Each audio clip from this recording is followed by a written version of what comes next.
Hey sports fans, Coach Nick here, and welcome to another edition of Court Call with Ronnie Nunn. And this is a special one because we're going to go through calls only from the Houston Rockets Miami Heat game of yesterday. Since so many of you guys had issues, we wanted to go through some key ones down the stretch in the fourth quarter.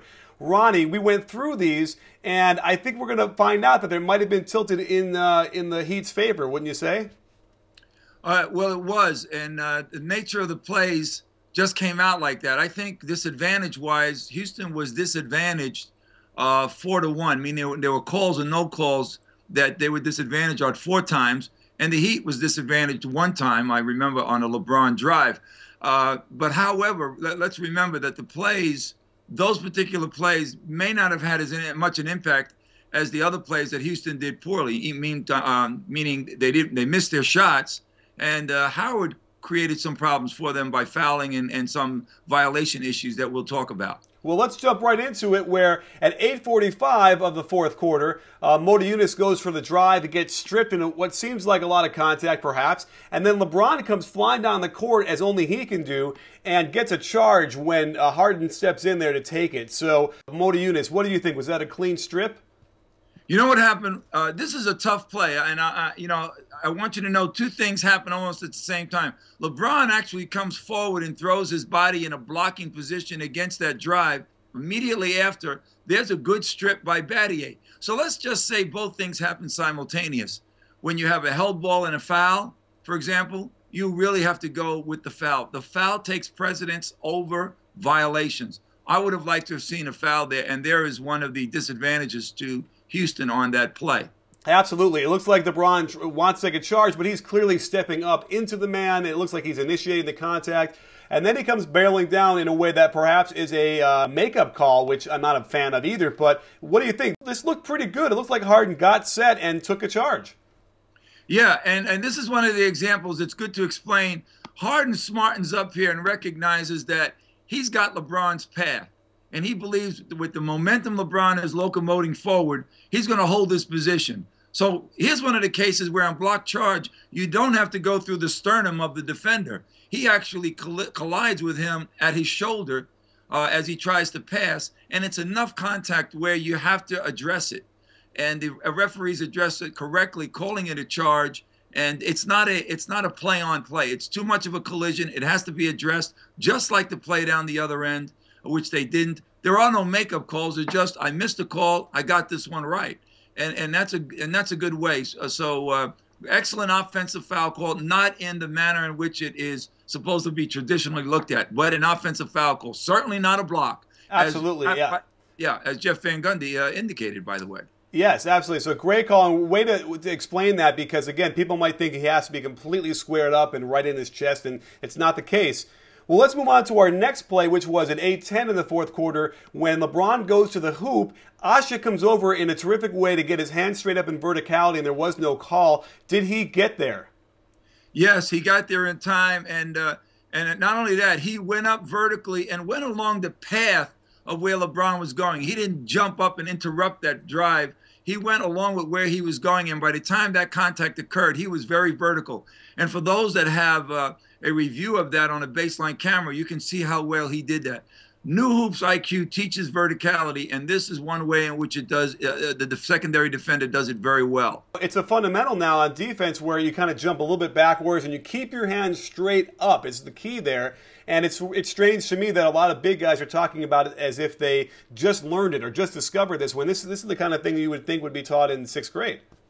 Yeah, and it's being discovered because someone is teaching it, and I certainly thought about it with the New Hoops IQ and how to make players, not give themselves up on certain plays, and they can defend the play in this way without trying to block it. And it's good results here, as a matter of fact. A missed shot, no foul, and the team is awarded the ball, Houston, because they get hold of it in the right way. Well, Dwight gets back in the game at 4:53 and gets back in the conversation because he gets called for a defensive 3 seconds. And what do you think, Ronnie? Was this a good call? Yeah, this was a good call. One of the things here with Dwight he's got to realize is that when you're playing towards championship-bound places, you've got to have your IQ part of your game in order. And he just gets himself caught up early. Now what happens is Bosch begins to step out of that 3-foot posted up mark to screen the cutter at the top of the screen. And what happens is Howard is not paying attention to that. He's looking at the ball because he's thinking, I'm going to be a weak side defender for LeBron if he comes in. And he doesn't realize he's got to get out of there. He's in at 4:57. The whistle is popped at 4:53. That's 4 seconds.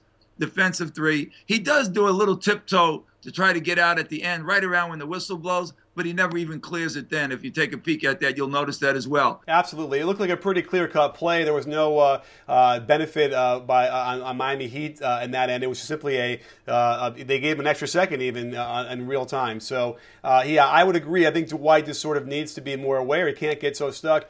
Either come and double, right, or he's got to get within an arm's length of Bosch. Yeah, and if he cleared it, he can go back in for another 3. So there's a smart way. I mean, think about our really intelligent centers that we have that know how to play it out. Obviously, one is Tim Duncan. He's very wise about where he is. He could have cleared, came back in, and he could have been there for 6 seconds on one clear. Mm-hmm. So, you know, these kind of things have to be incorporated into a great center, and that's where Howard has to go to become a great one. Well, let's move on to our next play. After Beverley hits a 3 that was pretty crucial, giving them a 4-point lead, Dwight just quickly, with the tips of his fingers, tips the ball after it goes in towards the referee. And the referee calls a delay of game, which we had seen a lot in the beginning of the year. But it felt like to me that play has been, as they've stopped emphasizing that more recently. So what's your take on that? Well, Coach, I'm going to turn your words around a little bit and say to you that it's not happening more recently because the players are recognizing from the beginning of the season that the behavior is forcing them to get delay of games. And the coaches are saying, leave the ball alone, as all coaches say. And they got used to the, again, the rule, the interpretation of it. And by the way, that was to delay the game from fast breaks. Even if you gave it right to the guy, it got to the point where don't touch the ball. If anything, just tap it down and move forward and move beyond if the ball comes at you many times when it goes through the hoop. Here's a case. He gets it to the referee, which a lot of guys used to do. All of that is gone. You can't do it again. Credit to the officials that they are staying with the compliances throughout the season. And Howard gets caught up in that one, too, just from lessening that IQ level that I know he has, but he's not bringing it to the game every night. This is championship-bound teams. They've got to have their IQ with them. Absolutely. And I have imagined that most referees like that call because there is no interpretation. It's simply he did it, and I can call it, and there's no controversy. That's what the call is. Yeah, and really referees do it to protect themselves from being hollered at on a post-game play, just like coaches get on to players. You know, the supervisory staff gets on to officials when they have mental lapses. And that mental lapse was not there. They immediately responded with a delay of game. Well, let's move on a little bit later on in the fourth quarter when LeBron gets a switch and has Jeremy Lin guarding him. It goes to the hoop. He pretty clearly gets that left arm up in his chest. Lin flies backwards. He's not a heavy guy, so he's going to go flying. And there was no call. So the question here is, was that a missed call? Did they give LeBron a pass there? You know, I think it was a tough play because, you know, there's a certain behavior in basketball dribbling where you can get your arm out as you're dribbling, and it's called the arm guard. You actually can do that offensively a little bit to a certain degree. But on this case, LeBron's arm guard is too high, first. And secondly, at the very end, he goes a little bit elbow to wrist. It was questionable because Lin kind of flopped on it to embellish it. I think he took away for himself on that embellishment, and maybe the official got both things a little mixed up and said, you know, I think I have a wash here. But as I look at the play, technically speaking, very easily an offensive foul, you know, bringing another play that was disadvantaged against Houston. They could have gotten that ball on that offensive because he was pushed back. As a matter of fact, Lin went to grab that arm to catch his balance. So I would have liked to have seen an offensive foul there, too.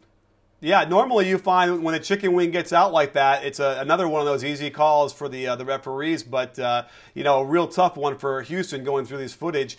So let's move on to a little bit farther in the fourth quarter, 1:02 left. When LeBron goes to the basket, there's no call on what appears to be some Beverley contact, and then there's a push-off by Dwight when Dwayne Wade goes for the rebound. So let's look at this in isolation.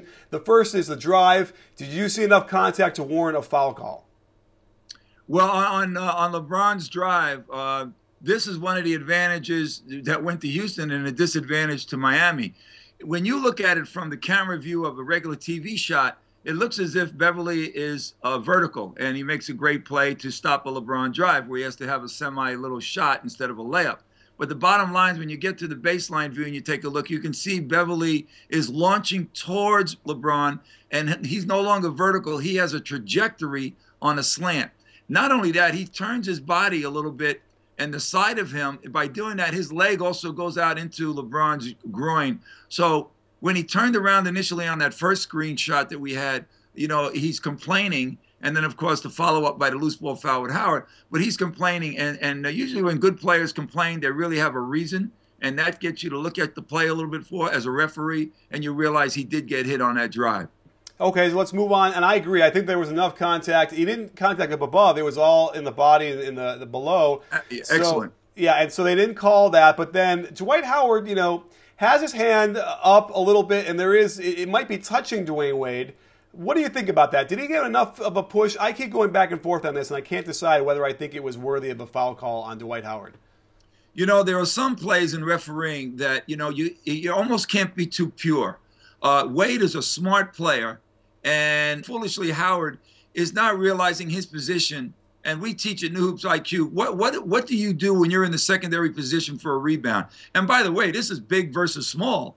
So him putting his hands into the back of Wade and then giving a little wrist to finger push off can be embellished a little bit by Wade. And it's almost the kind of play hard to let go because cosmetically to everybody, it just slants more, the balance is tipped towards a foul. So I'm for the foul, though I recognize there's a little bit of some flop in here.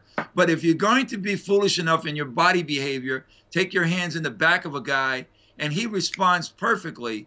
You know, Karl Malone used to do it well, and he was a very strong rebounder. When he was in the first position, same thing would happen. He had a sense of knowing how to go. And rebounding is just, you know, it's not that keen. Keep it simple, and don't get your hands where they don't belong. He should really be tapping out and up more than trying to push forward to get a rebound. Last play, which was controversial. However, at this point, already up by 6, the game was kind of in hand, you have to think, by the Heat, even though the Rockets can shoot threes. Well, we had a play where, you know, LeBron goes very strong to the hoop, and then Beverley is up there too. It was very strange only because they ended up calling a technical foul sort of after the fact. So walk us through this quickly and let us know, you know, how did this play out? Was this really prosecuted correctly? Well, I know what the official was thinking on this play. He was thinking 2 fouls occurred. First of all, if you look at this play more keenly, you will notice that Harden gives a strong push once LeBron gets past the tandem of guards. He actually gives a strong push, and I actually thought that might have been the foul that he whistled. And now the contact by the second guys are dead ball foul. In other words, the play is dead on that whistle, and this secondary contact is a dead ball. That equals the equation of a technical foul. However, the whistle blew on Lynn. And then Beverley was already launched to try to block this shot. This contact would have had to be on the flagrant line because he caught him in the head badly or something that was more than a regular natural basketball play. And so he tried to combine those 2 plays when they really weren't combinable. They were virtually simultaneous.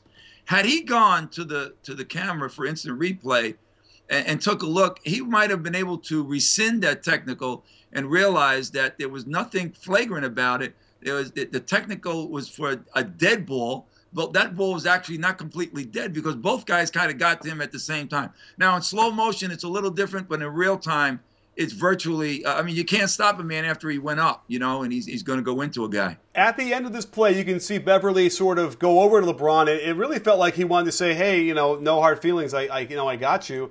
And then LeBron reacted strongly. My question was that the reason why they gave him the T, thinking that he was trying to instigate?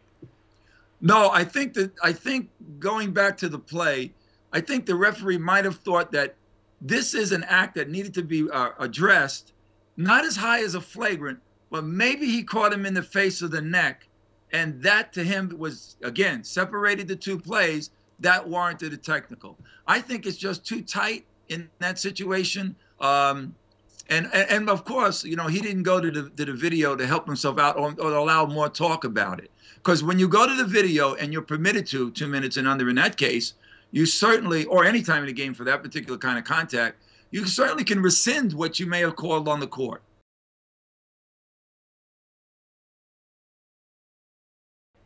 Well, an interesting set of calls here, and a really kind of great way to go through this. I enjoyed being able to go through just one game and seeing how they all fit together and how they all affect the game. And it was a great game. It's a little too bad that it got a little lopsided there, like we said, like you said about the calls going for the Heat more than the Rockets. But again, I know if we can ever get an NBA Finals matchup between these two guys, it'll be pretty exciting. Yeah, and even though that imbalance occurred, because some of those plays were unique and they get a little bit tough to call, and referees are not thinking about that when they're blowing their whistle. They're really just responding to every call.